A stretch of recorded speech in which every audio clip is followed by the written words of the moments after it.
My name is Chuck C., and I'm an alcoholic. Hi.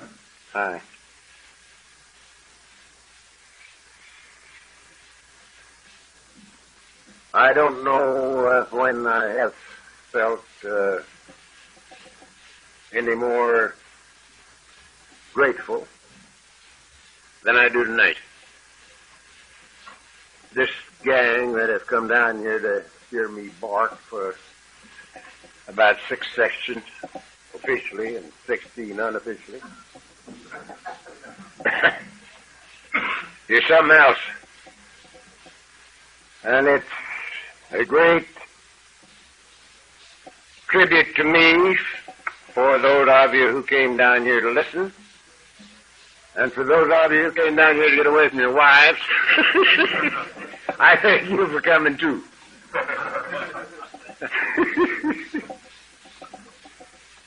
But it's a beautiful sight standing here and looking at you. You're a great bunch. And I love you. This has been an eventful week so far. I had to give a funeral on Monday in Pasadena. Chap who was 51 and who was getting an AA pitch. And right in the middle of it, he went down and didn't get up. Heart attack. And so that was Monday and Tuesday. I had another one. This was one of the original members of the Compton group. Came in just after it was started. Old Tex Mullis. And Tex had been sober for 21 years. And he did it sort of the hard way because he was a compulsive gambler, too. He loved to gamble. And he won and lost once in a while. The last time I knew him to be in Las Vegas, he won $17,000 on the crap table. Took it up to his wife and said, "Now you send this home." And she didn't. She put it in the safe in the hotel, and he lost most of it before he got out of the place. So it wasn't too bad for him because he thought that was a great joke. He blamed his wife entirely because he had told her to send it home. Well, this time he went up again, and he left with a heart attack. So I had to put him away on Tuesday. Wednesday I got my 29th birthday cake, which is something for a tongue-chewing, babbling idiot drunk. 29 years without a drink of pill. And that was pretty nice. And here to finish the week out, I have you people to share with and to be shared with. And I'm, again, very grateful to you for coming. I thought tonight we might just think a little about the problem to get started. This retreat is supposed to be in all of our affairs. The 12 steps says, having had a spiritual awakening. As the result of these steps, meaning the first 11, we tried to carry this message to alcoholics and practice these principles in all of our affairs. In all of our affairs. In thinking a little about the problem, I have to think a little about a Texan who was the first chap that sobered up in Houston. He has, I guess, close to, if not already, 35 years of sobriety. He's half a Texan wide and a Texan and a half tall. And he tells a little story. He said if you're going to solve a problem, it helps if you know what the problem is. For instance, says he, I've always been afraid of dogs. He says, some little old girl come walking down the sidewalk with a Great Dane on the leash and says she's not afraid of him at all. Says a poodle runs out and I take off. And he's that high, you know. I can just see him running from a poodle. And he says this caused him a lot of embarrassment in his life. And it finally became necessary for him to look at the reason that he was afraid of dogs. And he looked, and he started turning the pages of his life back, and he got clear back to where he was 7 years old. And he remembered that when he was 7, a dog bit him. And that was the reason he was afraid of dogs. But he said that didn't completely satisfy him. And so he looked at it again, and he saw that the reason the dog bit him was that he was chasing a little girl at the time. Now, says he, all my life, I've been chasing women and getting in trouble and running from dogs, and dogs never were my problem in the first place.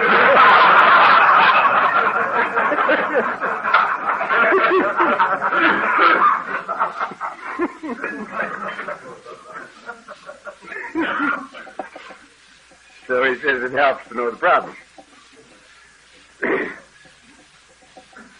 And I think it helps to know the problem. And I'm going to tell you what I think the problem is. And I'm going to tell you what I think the solution is. And there'll be some of you that will not agree with my thinking, and that's perfectly all right. But if I talk, I have to say it as I see it. So, our immediate problem when we came here was booze. Alcohol. That's the thing that ran us in here. It ran me in a hurry after 25 years. Because I had used every resource I had. And I had lost the battle. So I got here at the ripe old age of 43. A failure in every department of life. Failure as a husband, a father, a businessman, a man, and a drunk. And I had run out of everything, including people, places, things, money, whiskey, and home, and everything else. And there wasn't any place else for me to go but here. However, on my last trip out, I had a very great good fortune.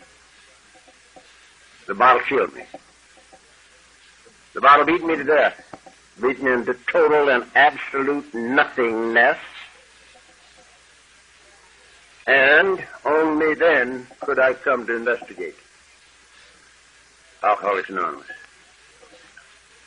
Up until that time, there was no way that anybody could have talked me into coming here. As long as I had the power of choice, my choice was never to come to Alcoholics Anonymous, and never came, until I'd lost everything, including the power of choice. And so, I would say to you right off the bat, that the greatest single event that has ever happened in my life, and I'm 72 years old, happened in January 1946, when the bottle beat me to death. Had it been necessary for me to consciously surrender, the first time I would have died without coming to this program. There was no way that I could surrender. I had never admitted defeat one time in 43 years of life, not to God, man, woman, or the devil. The word surrender wasn't in my vocabulary. It's been bred out of me for generations. So, thank God, on my last trip out, the bottle did it for me. The roadblock was burned out. And I got to the program in a state of total abandonment of self. When I got here. And everything in the 5th chapter of this book was something I wanted to do the first time I ever heard it. The very first night when I heard this thing read, everything in it was something I wanted to do. And I'm certain it was because of the total state of abandonment of self in which I got here.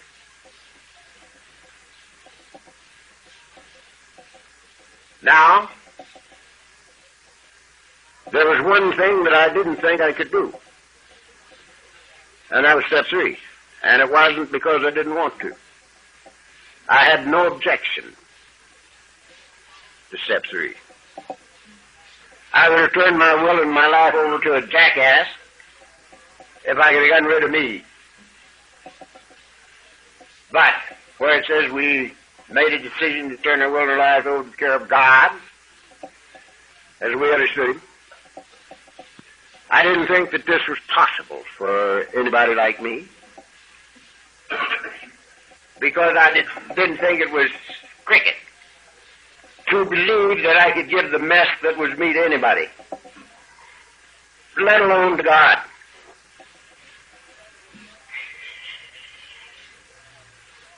I wouldn't have taken me with a large dowry, and I didn't figure God liked me any better than I did, and I hated my guts.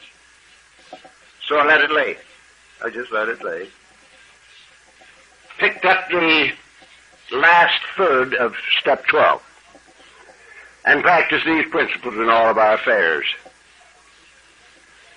Now, after attending a meeting every night for 6 months, I discovered that I was sober and had been without a drink or a pill for 6 months,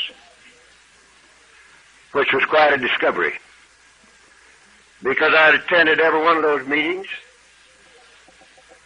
with a great fear upon me that I couldn't have this thing, that I didn't have enough left physically or mentally to get it. And after 6 months of a meeting every night, I discovered that I am sober and have been all the time.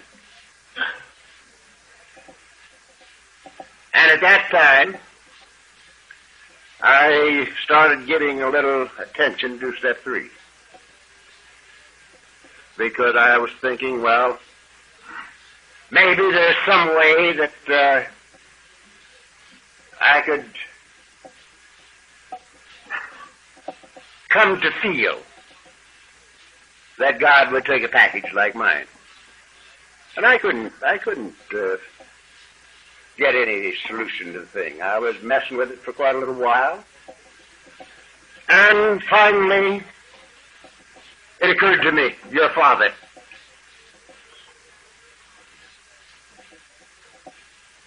And then I started conjuring up the most heinous crimes I could imagine and laying them on these 2 boys of mine.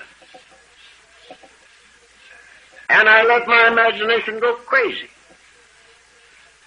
building the worst possible kind of crimes that anybody could perpetrate.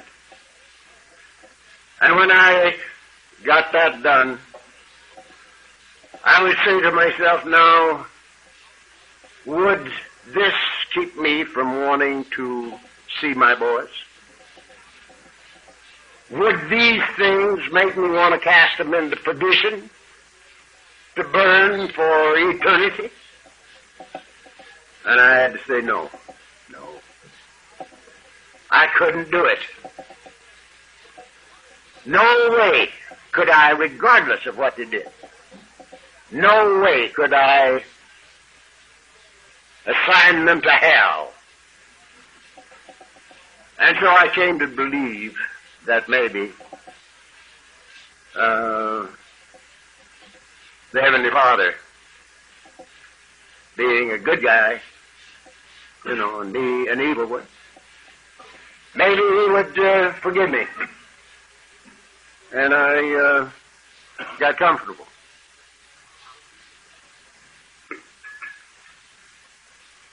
But it had to come through that kind of procedure with me. Now, the funny part of it is,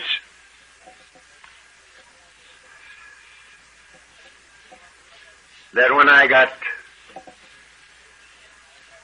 I discovered that I'd been sober for 6 months, I had to get lost in trying to give this thing to alcoholics because they'd given it to me, drunks. They'd given it to me. And I lost myself working with drunks. And after a while, I had another discovery. And that was that something had happened in our household.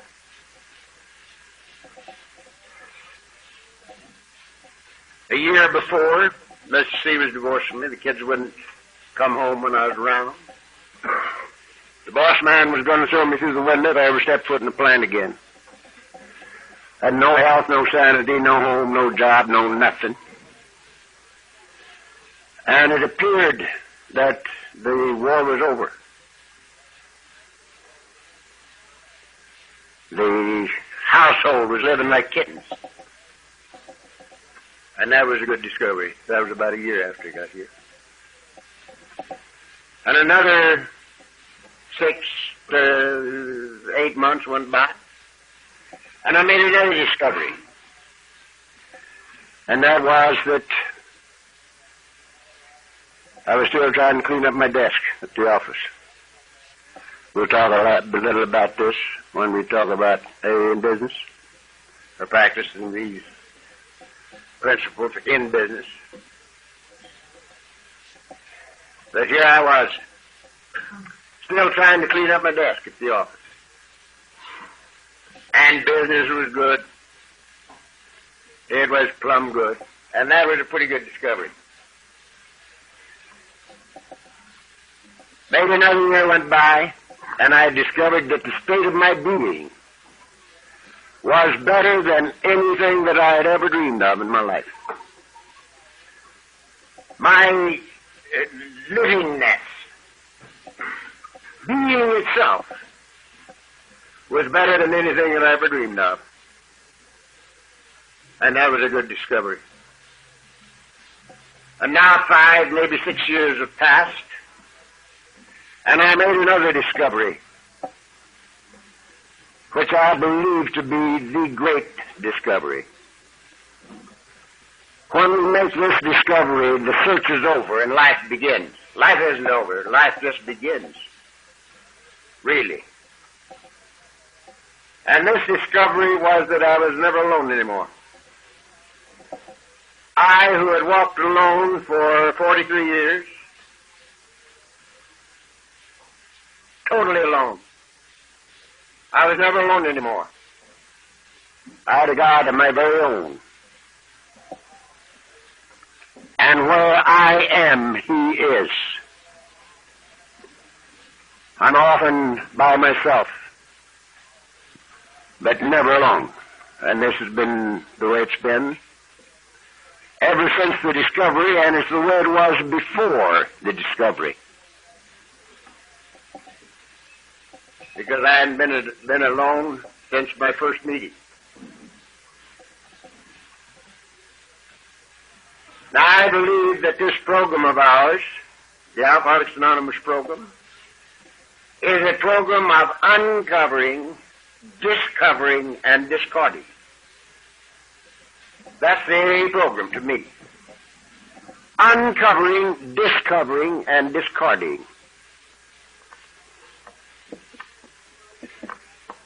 The first 9 steps of the program are the uncovering steps. Clearing away the wreckage of the past. Squeezing us out of ourselves, ego-wise, to get rid of the human ego. Temporarily. Because we never get rid of it totally, in my opinion.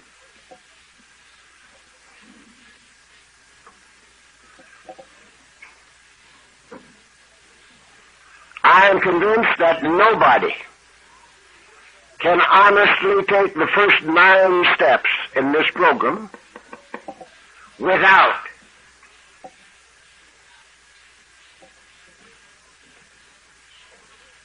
making the discovery that something has happened, and it's very, very terrific. Because when we honestly apply the first 9 steps of this program to me, I apply it to me. At number 10, the ego is temporarily gone. Now, I am convinced in my own mind, totally and completely convinced, from the toenails to the top of my longest hair, that there's only one problem in this life. One problem that includes all problems, and one answer that includes all answers. Now, that's oversimplification, isn't it? One problem that includes all problems, and one answer that includes all answers. I am totally convinced that the only roadblock between me and you and me and my God is the human ego. The only roadblock there is. I further believe that the best definition you'll ever hear of the human ego is the feeling of conscious separation from. The feeling of conscious separation from. From what? From everything. From God, I like to use 3 words, life, good, God, which to me are synonymous words. Conscious separation from God, from each other, and eventually from ourselves. That is the thing that says to me, here am I, big me, little me, smart me, dumb me, rich me, poor me, against the whole world. I've got to outthink, outperform, and outmaneuver in order to eke out a miserable living out of an unfriendly universe. That's what they laid on me as a kid. The very cliches of life. The early bird gets the worm, the devil takes the hindmost, you got to be there firstest to the mostest. Builds on that premise. Here am I against the whole world. Got to outthink, outperform, and outmaneuver. Consciously separated from each other and from God. Now, I think that's the greatest roadblock there is. The only one, as a matter of fact. The only roadblock there is. Between me and you and me and my God. And that's the human ego.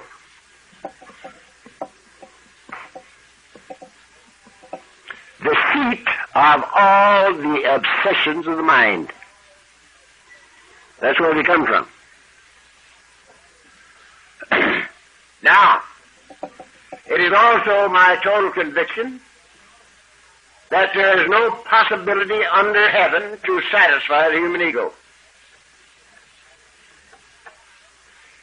It is a divine impossibility. I like to sit up there in my big chair. Many of you have seen it. Some of you have sat in it for a minute, but I won't let you sit in it much longer.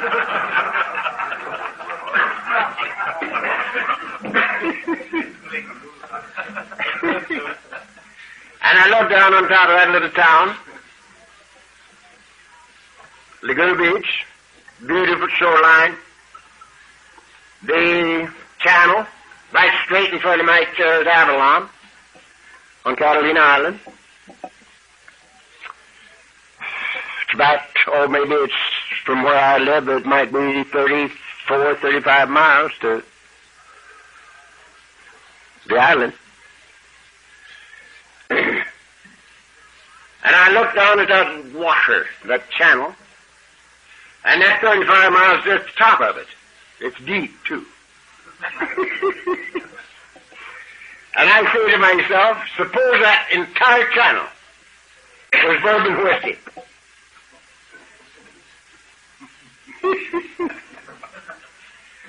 Now, that's quite a few drinks. Would that satisfy my obsession for whiskey? And I have to say no. The whole damn thing could not satisfy my obsession with drink. Because when I get started drinking, before long I'm flat on my back in bed, drinking the clock around. And every time I open my eyes, I drink. And there's no way to satisfy that obsession. No way. Now, suppose my obsession had been for money instead of drinking. How about that? It's totally impossible to satisfy an obsession for dough. Now, I had a client for many years, lived in Phoenix. He was a Syrian. And the Syrians taught the Jews and the Armenians about business. Syrian can starve an Armenian to death.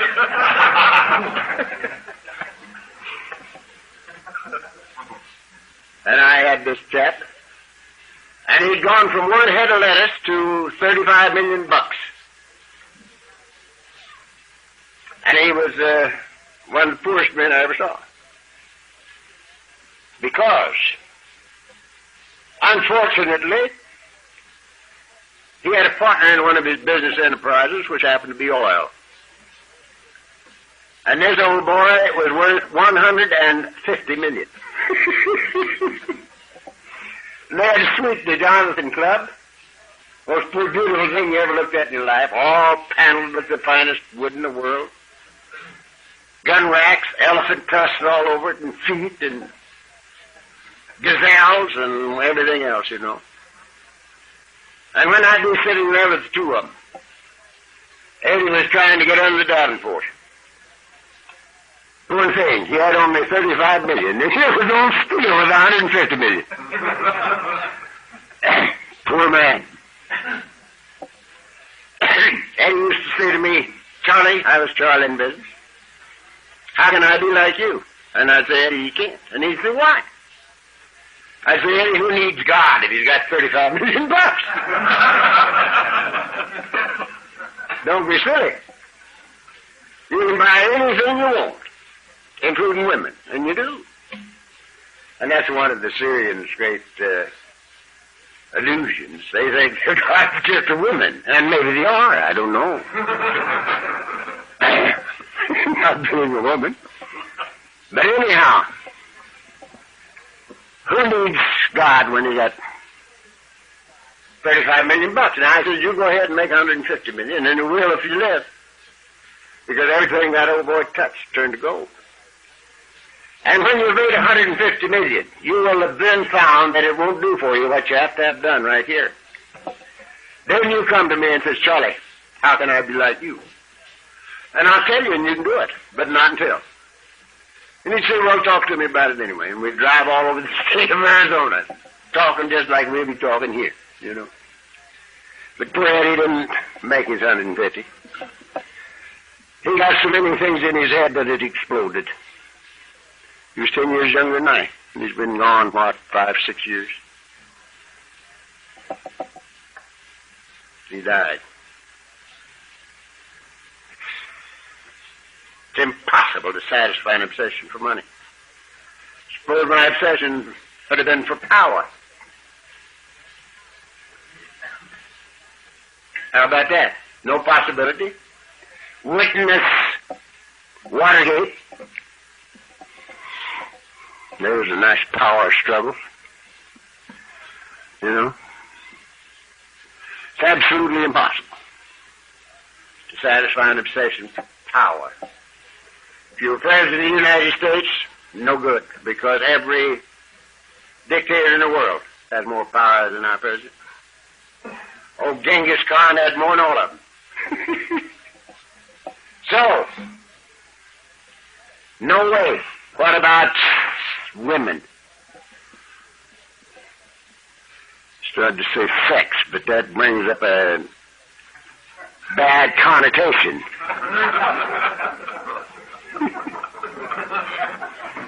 I've been getting invitations lately to go up and talk to the idiots. And bless me, I can't hardly make it. So far, I've been able to sort of have some other thing to do or get something else to do.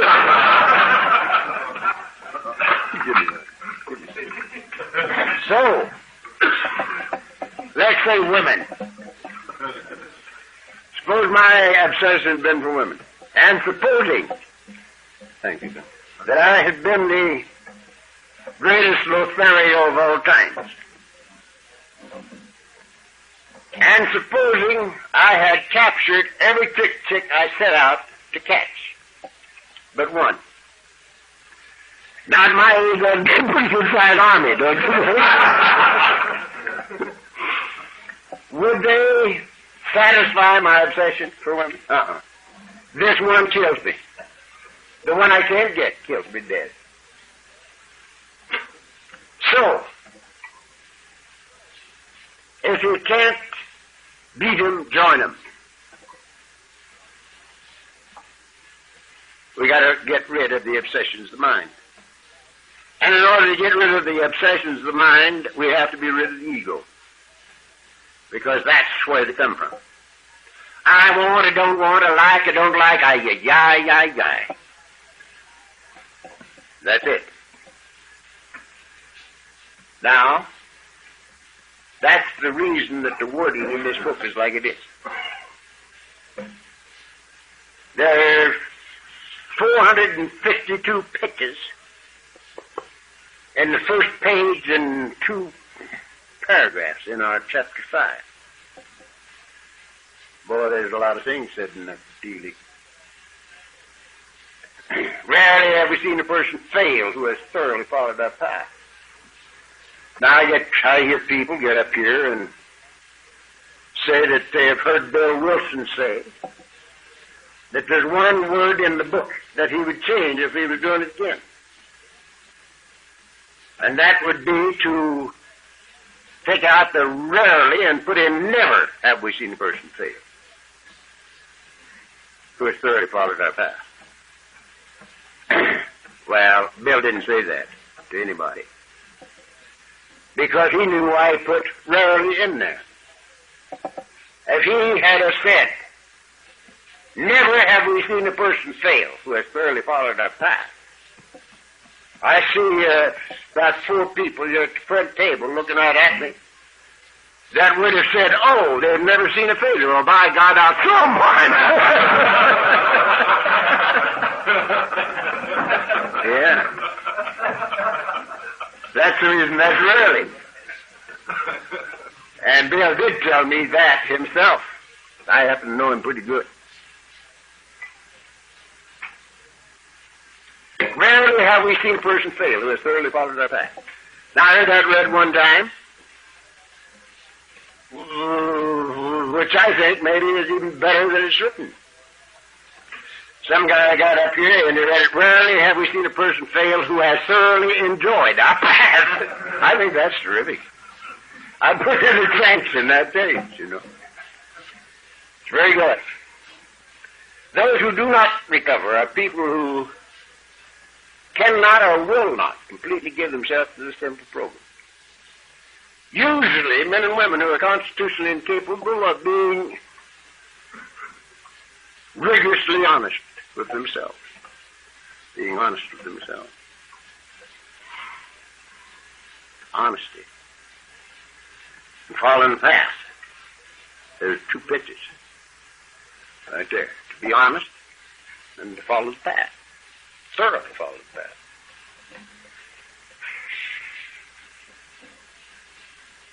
Then that's naturally incapable of grasping and developing a manner of living which demands rigorous honesty. Now there's a pitch. Grasping and developing. You see, we're people who never were able to settle for status quo. Never in our lives, long before we ever had a drink, we were unable to settle for status quo. Nothing that was normal ever merited our attention for more than a split second. If it wasn't better than normal, we didn't like it. And that's before we ever had a drink.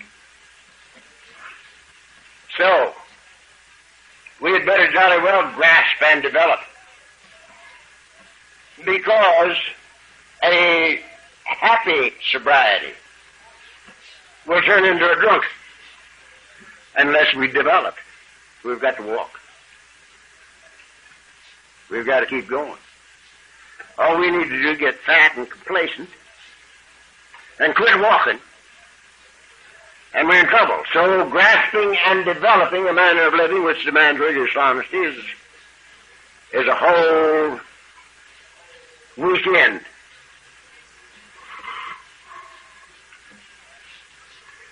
There are such unfortunates, they're not at fault, they seem to have been born that way. That's a line that I'd get the hell out of there. I don't like that line, because in 29 years, I have had, I don't know, probably 500 people tell me that they're sure that they're naturally incapable of being honest with themselves, naturally incapable of it. Well, I'm sure that if you're still breathing, there's, and you don't have two or three of those wheels missing entirely. There's no way that you can hide behind that, but it's sort of a thing that we use once in a while. Their chances are less than average. There are those too who suffer from grave emotional and mental disorders. But many of them do recover if they have the capacity to be honest.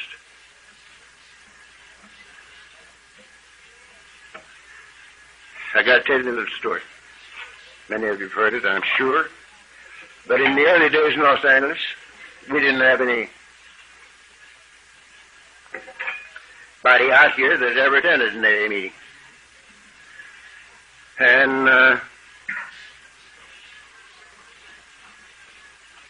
the Jewish gentleman came out here with a book. He didn't know he had it. We came to in Palm Springs. And he started looking through his luggage for some whiskey. And he found this book.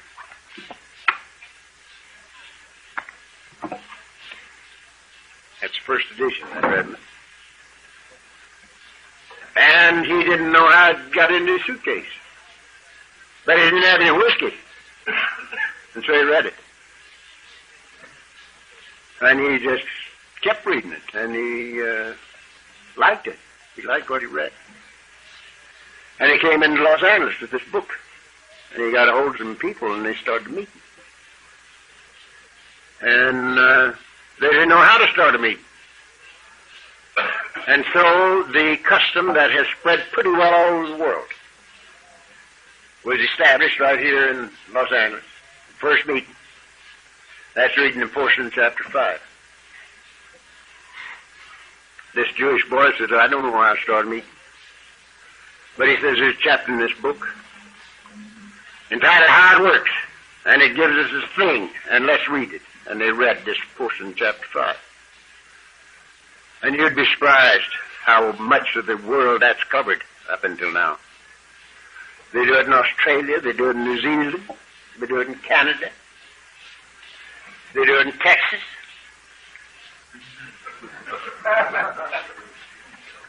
It's bad for them down there. We were at a conference in Oklahoma City, and there's a lot of Texans up there, you know. One of these Texans says, Oklahoma is just an outlying portion of Texas. Says, I'm lying hell. He says, you're the worst liars in the world. So, they read this all over, and it's beautiful. Every time I read it, it reminds me that my survival depends on this thing right here. Now, a little bit later, this bunch, maybe there are half a dozen of them at this time, got a hold of an old boy off Skid Row. His name was Whitey. And Whitey had been a little bit too close and too long with the vino. And he babbled all through the meeting. He'd just sit there and babble. And he was bothering. So they decided they ought to take him to the doctor and see what was the matter with him. So they did. They took Whitey to the doctor, and this doctor took a few quick passes at him, and he says, boys, give him up. This one you can't help. Spend your time on somebody that's got a chance. But he has such bad brain damage that you're just wasting your time. And so the next meeting, of course, they had a discussion about Whitey. And the whole gang of them wanted to dump Whitey. Keep him from interrupting the procedure with his babbling. And, of course, there was one guy there that had read something in the book. And he said, wait a minute, boys. He says, it says right here that the only requirement for sobriety is a desire to stop drinking. And Whitey wants to get sober. And we can kick him out.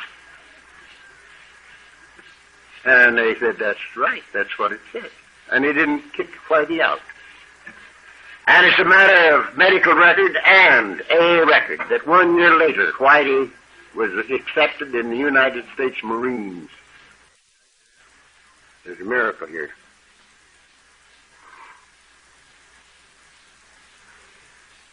There are those who suffer from grave emotional and mental disorders, but many of these do recover if they have the capacity to be honest.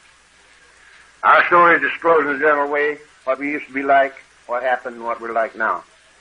If you have decided you want what we have and are willing to go to any length to get it, then you're ready to take certain steps. Why are those phrases in there? Why do we go clear back here in the first line of the second paragraph, chapter 3? And we read a line that says, we learned that we had to fully concede to our innermost selves that we were alcoholics. This is the first step in recovery. Why? Why is that clear back here? First line of the second paragraph, chapter 3. Program of recovery is over here in 5. It's there because if we be alcoholic, we are caught in a trap we cannot spring.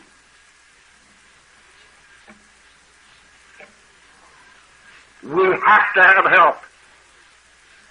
And we can't get help until we recognize the need for it. It's impossible. We're a peculiar breed of cats. We can't hear it, we can hear it, and we can't see it, we can see. And don't make a bit of difference who's talking. For instance, a number of years back, in the state of Virginia, I spent a good deal of time with a great celebrity, films and TV, and he and his wife were both outies. And I was very fond of him, and I was very hopeful that something was going to happen. And we sat for almost all day in Richmond, Virginia, yapping. And this guy's wife, everything I said, she said, why, that's the way I live. I've known that forever. And I talked a little while longer, but she says, that's the way we raised our kids. This is not new to us. We know the whole thing. And it was that way all morning. Well, they didn't know that I knew that they'd just gotten out of managers, both of them. Managers, for those of you who don't know, is a booby hatch.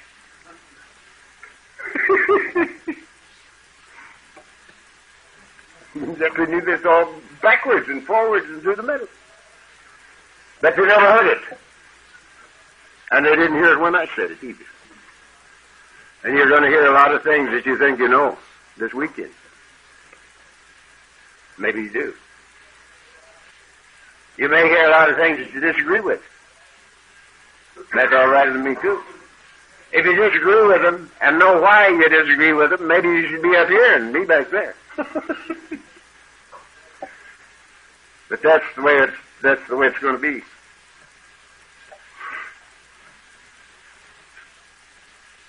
The second condition, of course, is that sobriety has to come first. If you've decided you want what we have and are willing to go to any length to get it, that's top man on the totem pole. And I'm one who believes that unless and or until sobriety comes first, we can't have it. And unless it remains first, we cannot keep it.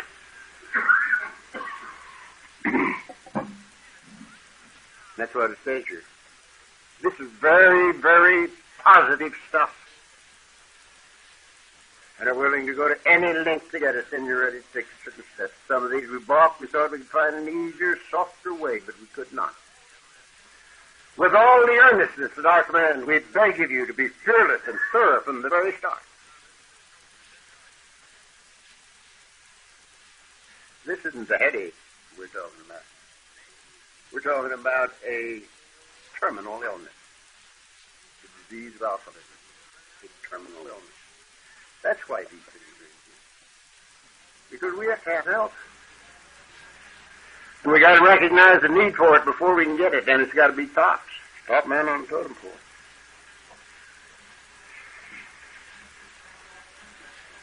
Some of us have tried to hold on to our old ideas, and the results wouldn't help until we let go absolutely. It doesn't say half measures avail us 50%. 10% measures avail us 10%. It says half measures avail us nothing, not a thing. We stood at the turning point. We asked His protection and care with complete abandon. We let go absolutely.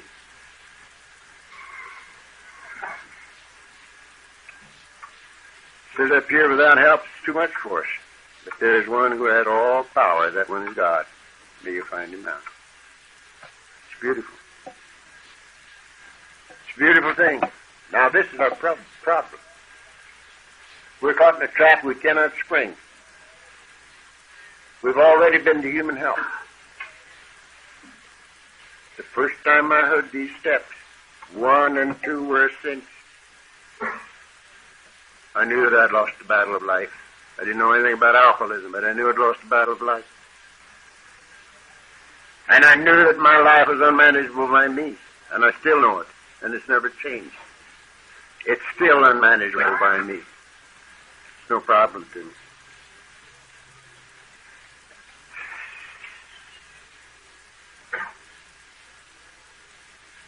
Twofold admission of defeat in the first one,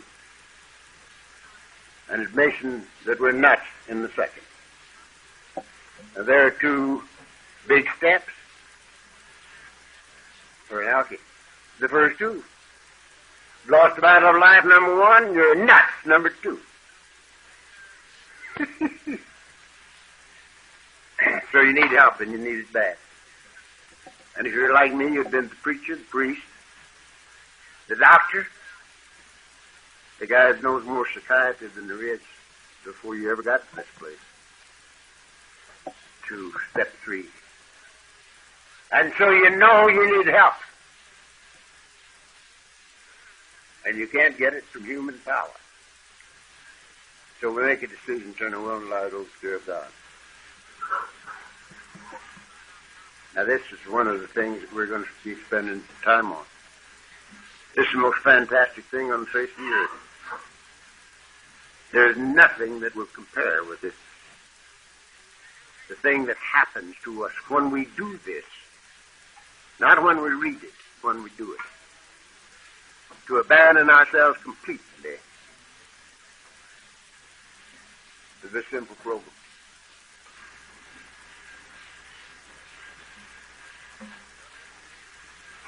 Throw them out.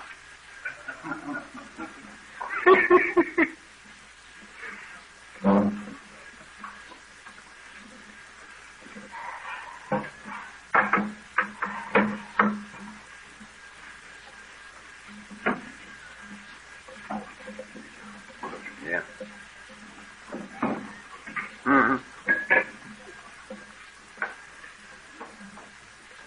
Welcome, gentlemen.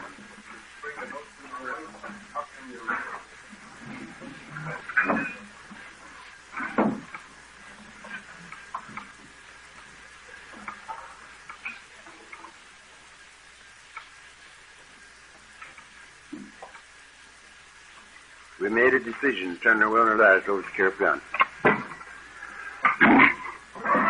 Now, I don't suppose that there's a man in this room that analyzed himself and decided to turn himself into Alcoholics Anonymous. I don't believe there's one of you, no bunch, that did that. If there had been any way under heaven for me to remain in left field, I'd still be out there. We are not the kind of people that run around surrendering on every other street corner. That isn't our way of doing things. And here we've lost the battle of life and we're nuts and we have to have help. Now, I told you a little bit ago that the greatest single event in my life up until now, and I'm 72 years old, was when the bottle killed me in January 46. I was 43. I had read Jack Alexander's article in the Post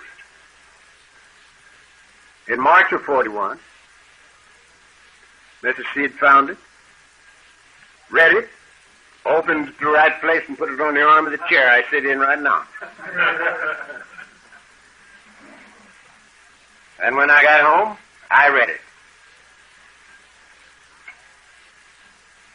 I was 4 sheets in the wind when I read it.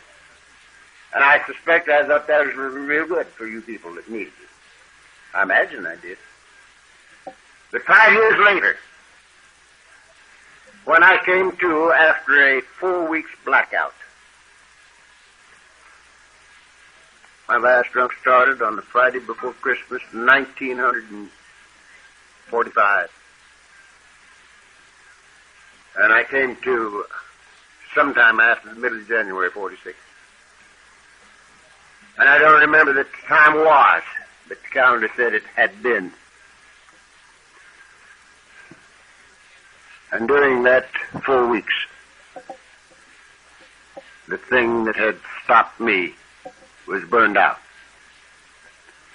And I accepted the fact that everything dear to me in life was gone and should be gone, and that I was not entitled to have it back. That was including my wife and my kids and my home and my job and my health and my sanity and my money. It was all gone. And I wasn't entitled to have it back. I knew I was going to die because I'd come within an eighth of it, the next to the last time out. I'd fallen over on my face in the floor in the kitchen, turned blue, and they'd had to get the oxygen squad to wake me up.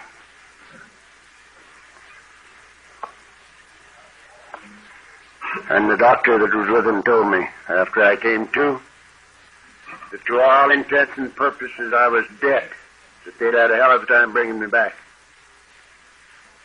And that nobody would ever be able to bring me back again under those circumstances. And, says he, If I were you, I wouldn't do that anymore. Said that right to me. But I heard it again. So I knew he was going to die, and I accepted that too. But I didn't want to die with a record. Now I want you to listen to this, because this is a little bit different than a lot of things that happen. I didn't even want sobriety for myself, because I knew I was going to die. I didn't want nothing for me. But I didn't want to die with the record. I didn't want Mr. C and the kids to remember me as nothing but a tongue-chewing, babbling idiot drunk. And in the depths of this thing, I remembered that I'd read the article in the Saturday Evening Post. And the only two things I remembered about it was that drunks helped drunks and didn't drink. And they called it Alcoholics Anonymous. And I said to myself, if I ever live to get out of this bed, I will find Alcoholics Anonymous. And immediately the curtain dropped. Just like that. Bang, it dropped. There was no more sanity. I was sick to death, drunk, and insane. And I had a lot of dying to do. But from the moment of commitment until right now, I've never had a drink or pill.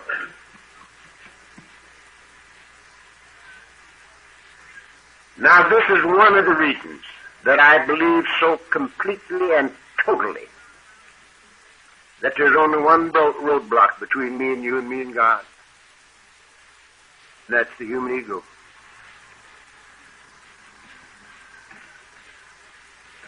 The only roadblock there is. Because, you see, I sit in the same chair today that I sat in for 10 years in hell. The same chair. And I sat in it for 29 years in heaven. Nothing happened to the chair. Nothing happened to my wife. Nothing happened to the kids. Something happened to me. And it proves that heaven was always in that chair. I was in hell. But heaven was always in that chair. But nothing happened to the chair, and I'm still in it.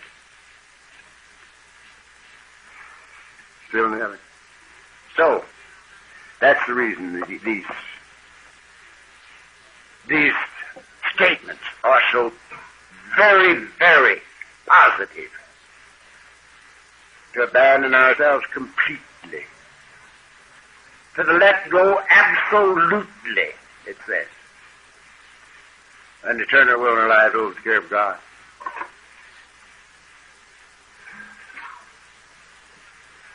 Now this is the problem.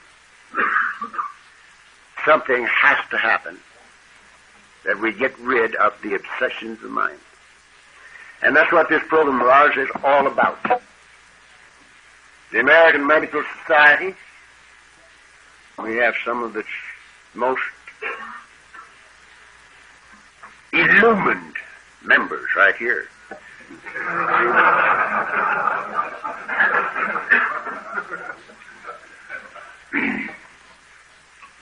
American Medical Society says alcoholism is a disease.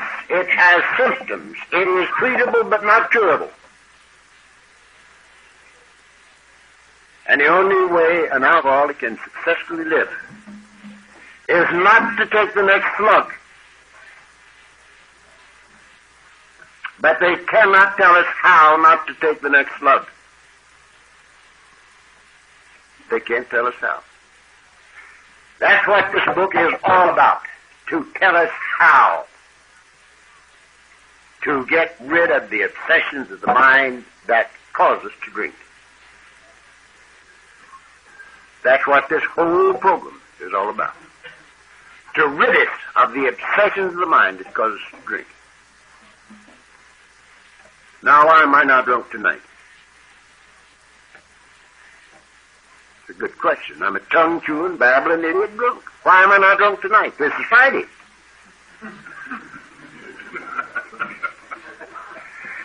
Thursday night's kickoff night, right? You say, start on the machine on Thursday. You get in high gear on Friday, you paid Saturday. Sober up Sunday. Taper off so you can go to work Monday. Some Sunday you taper off so you can go to work some Monday. Why am I not drunk tonight? Because I have the thing I was looking for in the bottle. And that's the only reason I'm not drunk. That's the only reason I'm not drunk. I have the thing I was looking for in the bottle. Now, what is the thing?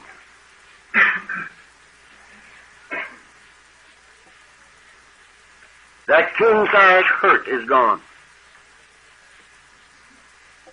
You know the king-size hurt. The kids sort of call it that hole in their guts when they're standing on the street corner and the wind's blowing through. That's what the kids call it. When I first heard him say that, I said, they've been to a meeting somebody. They heard that. They stole it from somebody that knew what he was talking about. But that ain't right.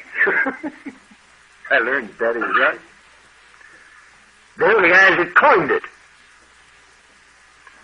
Standing on the street corner with a big hole in their guts and the wind blowing through. Big hurt. That's gone. I'm not fighting me or you or life or God or the devil. I am at peace with me and with you and with my very own God. And that's the only reason I'm not drunk. When I say I am an alcoholic, it means this. That I cannot live and drink. And of myself, I cannot keep from drinking. And that's just as true right now as it was 30 years ago.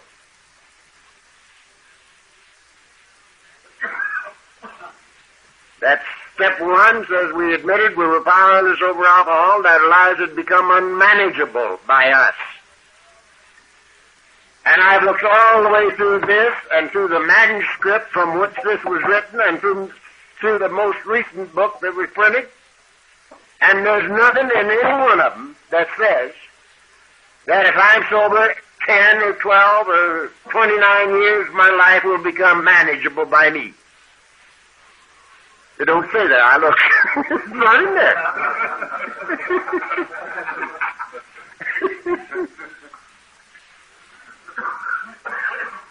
And furthermore, there's nothing in my experience in 29 years that would indicate that my life will ever be manageable by me again. But thank God it is no problem to me, because I have step 11. I have lived by step 11 for 29 years. Sought through prayer and meditation to improve our conscious contact with God as we understood Him, praying only for knowledge of His will for us and power to carry it out. I have lived in total expectancy of guidance and direction for 29 years. And I get it. And you might say, how do you know? I've got the simplest rule in the world. I never had it so good. This is the only good life I've ever known, the only easy life that's ever been mine in my entire lifetime. And I've got 29 years to look over sober without a drink or pill, 25 years drunk or drinking, and 19 years before that. And this is the only good life I've ever known, the only easy life that's ever been mine. So I highly recommend it. This is the way to get rid of the obsessions of the mind. Sure, the steps we took, we're sober. Now, don't say here are the steps we read or heard read or learned by heart. Don't say that.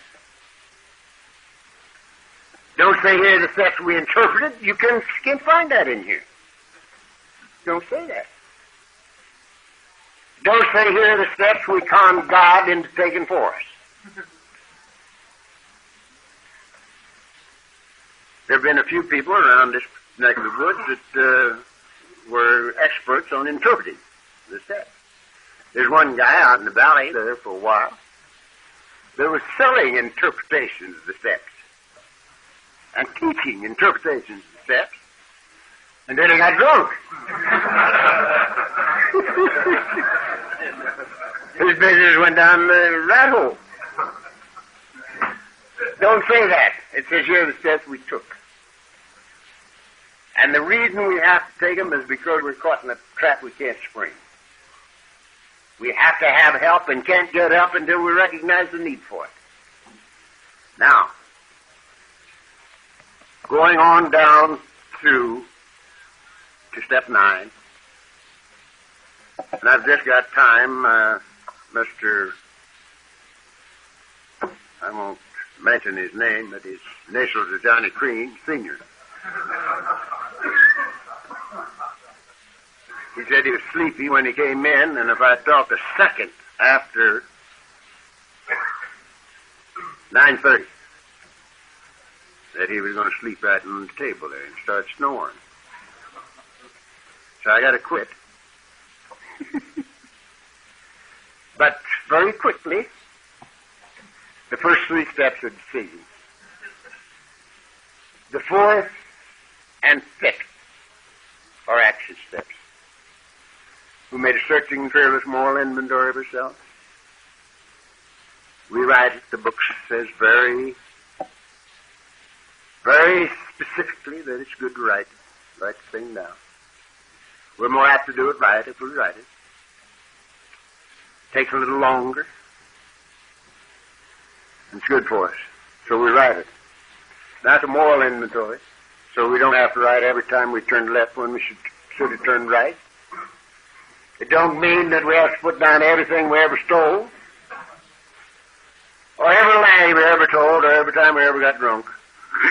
That does not what it means. It means to write down enough that we can see the motivation for what we have done up until now. The motivating force in our lives. And of course, if we want to get real simple,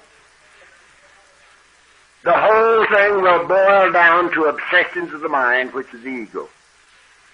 Every one of them will boil down to trying to satisfy the human ego, which cannot be done. So we write it down and then we share it. Share it with God, ourselves, and another human being. Another human being is the thing that really sets us up for the kill. I can admit to God and to myself hid in the privy. You know. Nobody knows but me and God. But if I have to spread this dirty linen out before another human being, man, if you got any ego left after that, you ain't done it. That's an ego buster. And so we've written it and shared it, and now we've become willing to give it away, and we give it away. Again, we got 2 action steps in there. These next 2 are not action steps. They're, again, decisions. Now I find people all over the world beating their brains out, trying to get rid of the obsessions of the mind. They're defects of character. I bet you there have been 1,000,000 hours spent in arguing over why step 6 we're entirely ready to have God remove all these defects of character, and step 7 says, humbly ask Him to remove our shortcomings. And there have been 1,000,000 hours spent on what's the difference between shortcomings and defects of character. You know? There's supposed to be a difference. I asked Bill. He says, I don't know. He says, I think I didn't want to end 2 lines right next to each other with the same words. He says they mean the same thing. So that's going to knock a lot of arguments out, isn't it? But the main thing is that we become willing to give them away, and we give them away. We don't do these things. If we could have done away with our defects of character, we would have done it before we came here. I wasn't just jumping up and kicking my heels together saying, goody, goody, I get to go to Alcoholics Anonymous. I'm sure my mother didn't raise me to be a member of Alcoholics Anonymous. She's 96 and she don't believe it yet.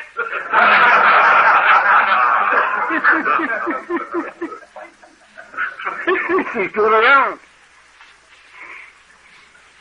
So I say I've had 29 years without a drink, and she's never had 96 years. What's so hard about that?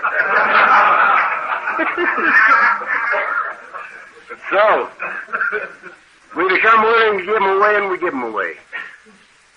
And then we've got two more in the first 10. Two of the greatest ones left yet. The most immediately effective steps in the whole program are 8 and 9. We made a list of all persons we had harmed and became willing to make amends to them all. Made direct amends to such people wherever possible, except when to do so would injure them or others. If you haven't done that, do it. Do it, do it, do it. Quick. The weight of the world is removed from your shoulders when you honestly take care of 8 and 9. And I'm going to tell you this little story, and it won't take that long. I'll still get down. One time, many of you have heard it, but it curls my hair yet. About 10 years ago, I got a call on a Friday night, just like this, from a guy in Whittier. And he says, Chuck, I'm sitting here with a 6-gun in my lap, and I'm going to blow my brains out. But he says, Jim, says, don't shoot yourself until you've talked to Chuck C. And he gave me your number. And I'm called and I'm ready to talk. So what do you got to say? And I said, you called on a bad night. I said, I'm talking tonight, tomorrow night, and Sunday night, but Monday night's open. So if you want to see me, come down Monday night, and if you don't, blow your brains out. And that's exactly what I told him. And at 7:30 Monday evening, the doorbell rang. And in came my boy. Now, let me tell you a little story here within a story. This Jim was Jim Willis. And Jim Willis was Sybil's husband for many years. Sybil was 14 years in our central office. And Jim was a compulsive gambler. And Jim started the Gamblers Anonymous thing and wrote their book. And he'd already done that, and then he became an alcoholic. And he called me one time, says, come get me. And I said, where are you? And he was in his office on Pico. And I went and got him. And he got sober. Now, Jim is losing his eyesight. He's shooting. And he's sort of a sick man, but he's sober. And I talked with him on the phone just the other day. And he's pretty happy. But anyway, it was this Jim that had told this guy, because he not only was an alcoholic, but he was a compulsive gambler. And Jim had told him to talk to me before he blew his brains out. Well, here he was. And we started talking.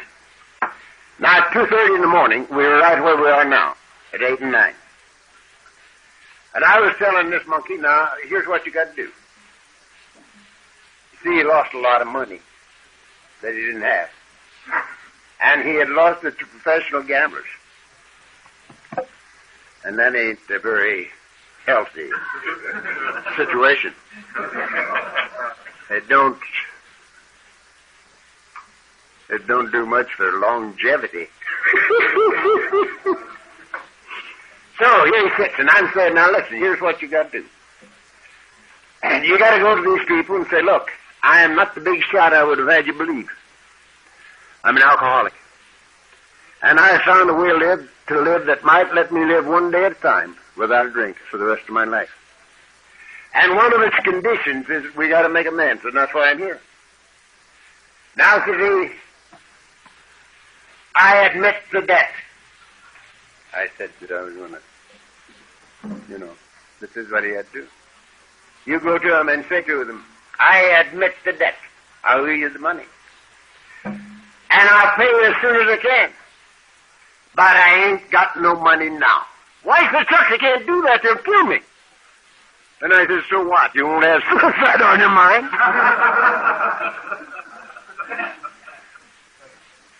And the old boy started to laugh, and he's still laughing. And he's walking the streets free, man. Ever since he was laughing right over the hill, you know, and he left me. And he never quit. And he paid him off. Nobody killed him. So one of these things. So if you haven't done 8 and 9, do them. The weight of the world goes right off your back when you do them. Now, finish up.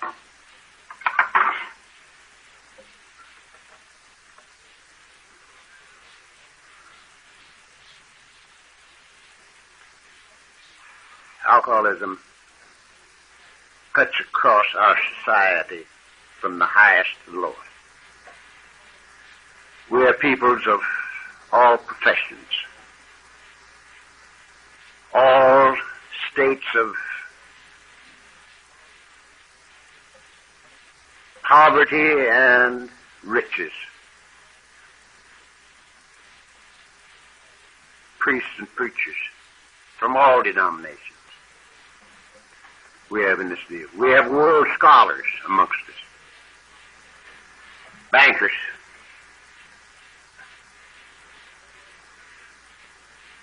no one of whom would have come here if they could have stayed out.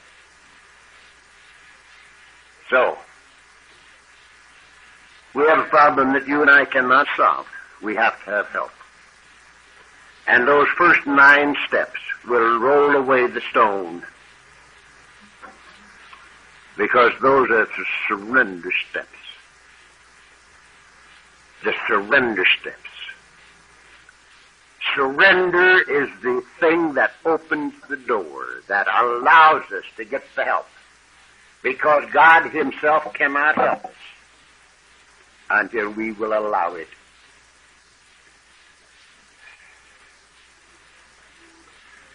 The recognition of the need for help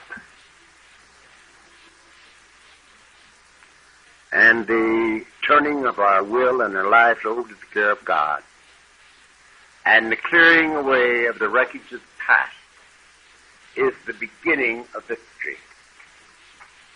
It's fantastic. Don't be afraid of it.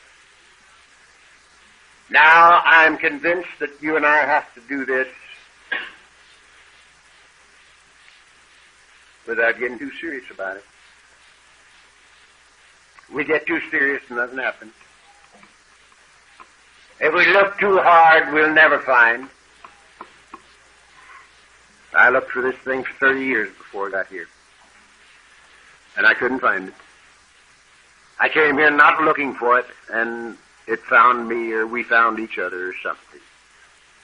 Wasn't even looking for anything but a way to live one day at a time without drinking, so I could rub out as much of the record as I could. So I want us to have a lot of fun this weekend. Don't be too serious. You know, Rule 62.